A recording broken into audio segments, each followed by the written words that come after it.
I want to welcome the GMs and the wives, the godly men and the warm, inviting, feminine, empathetic women out there.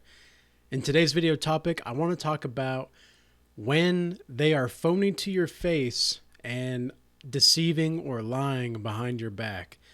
These are the kinds of people that you definitely want to steer clear of.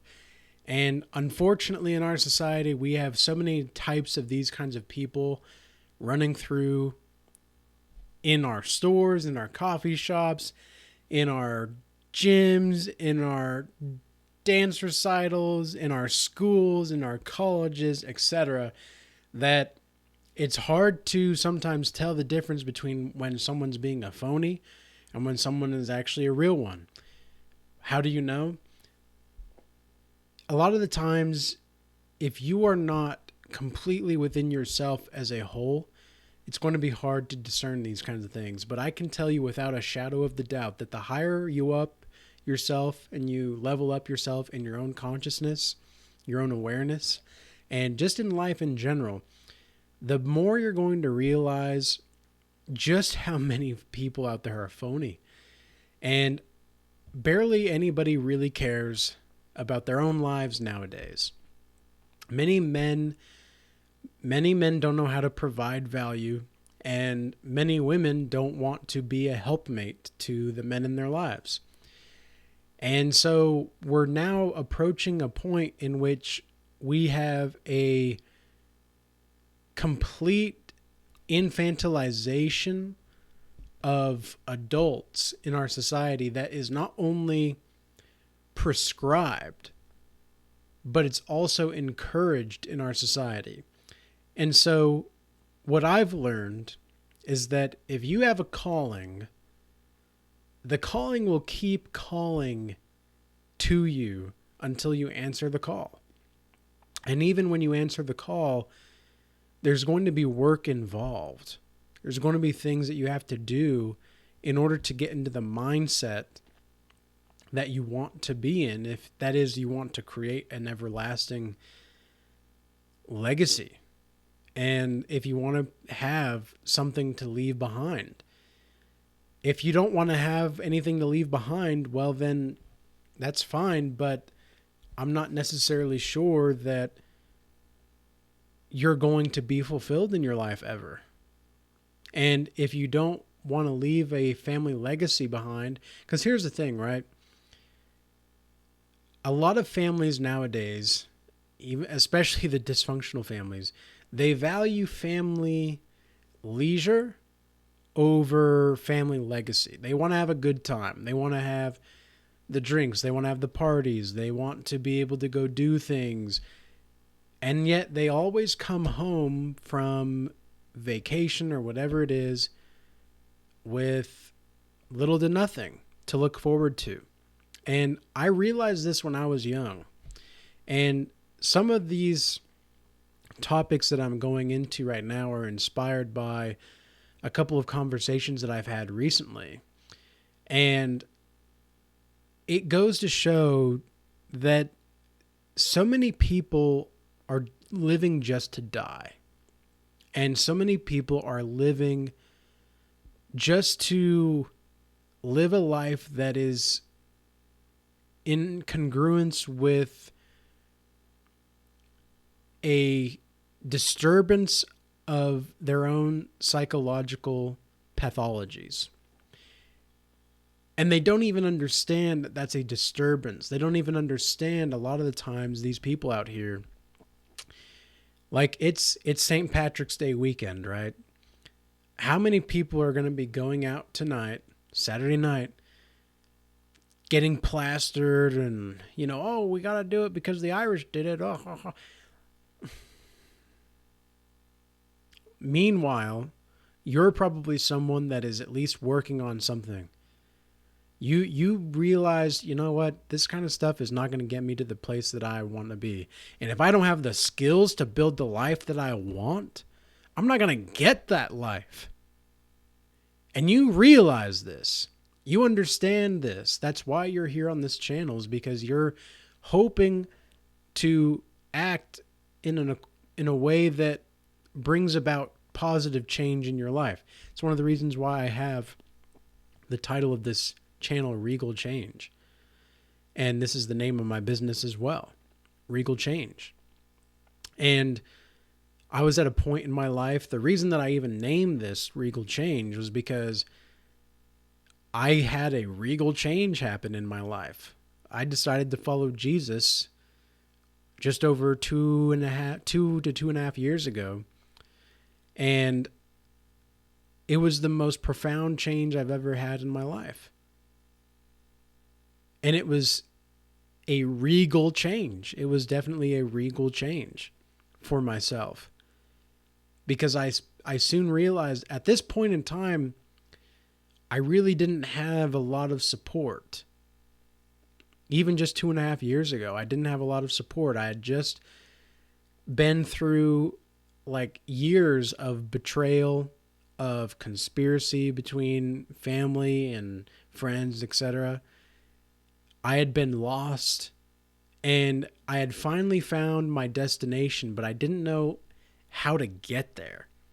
It was like the destination that I had was on a rocky mountaintop filled with a bunch of snow, and the only vehicle that I had to get there was like a broken four-wheeler.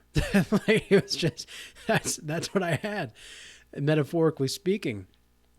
And a lot of the times, people out here, they are so concerned with how they look and their appearance, and they're so sick of not being sick. Well, they're so sick of being sick, and yet they don't do anything about it. They don't realize that there's a better vehicle to get them to the top. And that's exactly what I did. Especially by following Jesus. Following Jesus was everything that I needed to get to that top of that destination on the mountaintop there. And again, I'm speaking metaphorically, but you all get the point. And so the more real that I became, and the more I surrounded myself with people that were actually trying to do something with their lives, the more I realized how much I'm going to have to leave behind a lot of people. And it made me sad.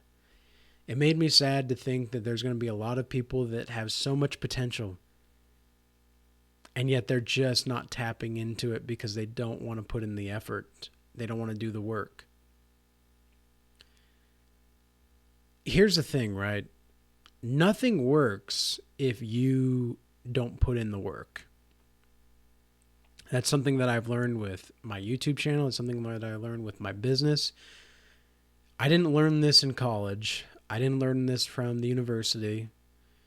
I learned this from real life experience. And the reason that so many people are going to be phony to your face and then lying and deceiving behind your back is because you're actually trying to change your life. And a lot of people will think and say that, well, at least they'll say this to your face, and then they'll think something else in private, but to your face, they'll say how proud of you they are or how excited they are, and you don't feel it, though. You're like, well, I don't really feel what you're saying, but okay, I'll take your word for it. And then when you actually start doing the thing, it's like you experience this contemptuous behavior and this contempt altogether from these kinds of people. And you can see it in their eyes. You can always see it in the eyes. The eyes never lie. This is one of the reasons why I prefer to have face-to-face conversations more often than not. It's not that I don't like having conversations like over the phone or over like Zoom or whatever, but I prefer the face-to-face because I like to look people in the eye in real time, not just through a screen. Because sometimes, even though you can feel the spirit and the energy of the people through the screen, you're always going to get a more deeper instinct of what's actually going on when you're with them in the present moment, physically. And so that's something that you just can't get from a phone or anything like that. And so these people, there's a song by Bob Dylan called Positively 4th Street. It's like the lyrics go something like, "You see me on the street, you always act surprised, and you always say, 'How are you? Good luck,' but you don't mean it. Why won't you come out just once and scream it to me that you don't want to see me succeed?" Something like that. The lyrics go something like that. And I've always resonated with that song in a pretty deep way, because that's how I felt for most of my life. It's like the people that were supposed to be close to you, they didn't want to see you put in the work in the end, because you were reminding them how much they gave up. Instead of going to work on that side hustle, or trying to build their family better, or trying to build their marriage, they started watching Family Feud. They started watching something on Netflix that doesn't even matter. Has nothing to do with anything, right? And you see all of these phony people out here, and they're crabs in a bucket, man. They're just so much so crabs in a bucket. And the fact that you're actually putting in effort and putting in work, like, there's a comment recently on my video I saw today talking about whether or not I should be shouting out some, like, my steroid friends or whatever in my intro. And I thought, are you serious? Like, you must not know who I am at all. You must have not watched any of my videos. I was a fat motherfucker when I was younger. 3.5 years ago, I was fat, 200 pounds of fat at 5'6". So yeah, I was pretty fat. And it took me like 2 years to lose the weight, and the last like year or so to really start to put some shape to my physique. It took a lot of work. And I never thought that I would be accused of doing steroids, which I don't even, like, I'm not even that big. I'm 155 pounds at 5'6". So it's not like I'm some bodybuilder or anything like that. And just to see that comment, I was just like, well, at least I'm getting somewhere. You know, if people are starting to even think that I'm taking steroids or whatever, it is going to be what it's going to be. And that's just a sign of growth, actual growth, not just physically, but mentally and spiritually as well. Because I can just look at this and I can say, yep, that's the clown right there. We know who the clown really is, okay? We know who the clown really is. Because I'm working from dusk until dawn every day, doing what I need to do to get to where I want to be, to become the man that I know I am inside. I know who I am. I know what I'm capable of. I know what all of you are capable of. But I can't force you to walk through the door that I show you. I can only show you the door.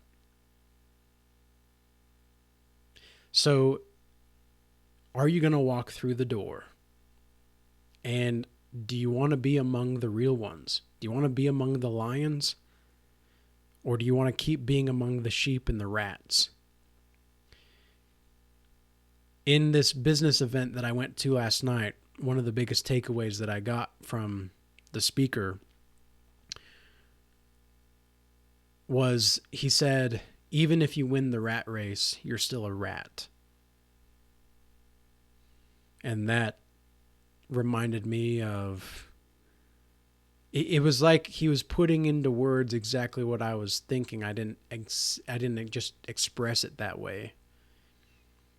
And I could feel the Holy Spirit working in that moment. And a lot of people think that they're going to win the rat race and still be on top, quote unquote. move up in the company, do this, do that. It's like, well, I could work at the medium level position of a job and have a side business and be making more money than the people that are in the higher ups of this company while doing what I actually want to do. While I build my legacy and while I do all these things. Why would I do that? Why wouldn't I do that? Why would I want to move up in a company that, and I'm not saying that it's this company that I'm working for or anything like that. I'm just using this as an example here. It's like, why would I do that? You guys can do that if you want. If you want to win the rat race, go ahead. If you want to win the phony race, go ahead. I'm going to win my race because my end finish line doesn't exist. I've got everlasting life with Jesus Christ. And that's exactly where I plan to be in the end of time, is with Jesus Christ.